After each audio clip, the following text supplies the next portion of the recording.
You see, the problem is this.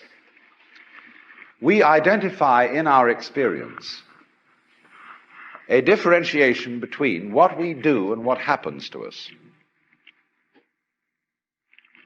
We have a certain number of actions that we define as voluntary, and we feel in control of those. And then over against that, there is all those things that are involuntary. But the dividing line between these two is very arbitrary. Because, for example, when you move your hand, you feel that you decide whether to open it or to close it. But then ask yourself, how do you decide? When you decide to open your hand, do you first decide to decide? You don't, do you? You just decide, and how do you do that? And if you don't know how you do it, is it voluntary or involuntary? Let's consider breathing. You can feel that you breathe deliberately. You can control your breath. But when you don't think about it, it goes on. Is it voluntary or involuntary? And so we come to have a very arbitrary definition of self. That much of my activity which I feel I do. And that then doesn't include breathing most of the time. It doesn't include the heartbeats. It doesn't include the activity of the glands. It doesn't include digestion. It doesn't include how you shape your bones, circulate your blood. Do you or do you not do these things? Now, if you get with yourself and you find out that you are all of yourself, a very strange thing happens. You find that your body knows that you are one with the universe. In other words, that the so-called involuntary circulation of your blood is one continuous process with the stars shining. If you find out that it's you who circulates your blood, you will at the same moment find out that you are shining the sun. Because your physical organism is one continuous process with everything else that's going on. Just as the waves are continuous with the ocean, your body is continuous with the total energy system of the cosmos. And it's all you. Only you're playing the game that you're only this bit of it. But as I tried to explain, there are in physical reality no such things as separate events. Doesn't it really astonish you that you are this fantastically complex thing? And that you're doing all of this and you never had any education in how to do it? You never learned, but you're this miracle?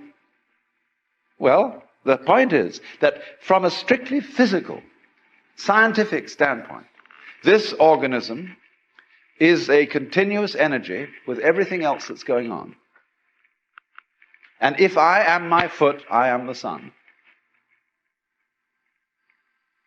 Only we've got this little partial view. We've got the idea that, no, I'm just something in this body. The ego. That's a joke. The ego is nothing other than the focus of conscious attention. It's like a radar on a ship. The radar on a ship is a troubleshooter. Is there anything in the way? And conscious attention is a designed function of the brain to scan the environment, like a radar does, and note for any trouble-making changes. But if you identify yourself with your troubleshooter, then naturally you define yourself as being in a perpetual state of anxiety. And the moment we cease to identify with the ego and become aware that we are the whole organism, you realize that as the first thing how harmonious it all is. Because your organism is a miracle of harmony. All this thing functioning together. Even those corpuscles and creatures that are fighting each other in the bloodstream and eating each other up. If they weren't doing that, you wouldn't be healthy. So what is discord at one level of your being is harmony at a higher level. And you begin to realize that, and you begin to be aware, too, that the discords of your life and the discords of people's life which are a fight at one level, at a higher level of the universe, are healthy and harmonious.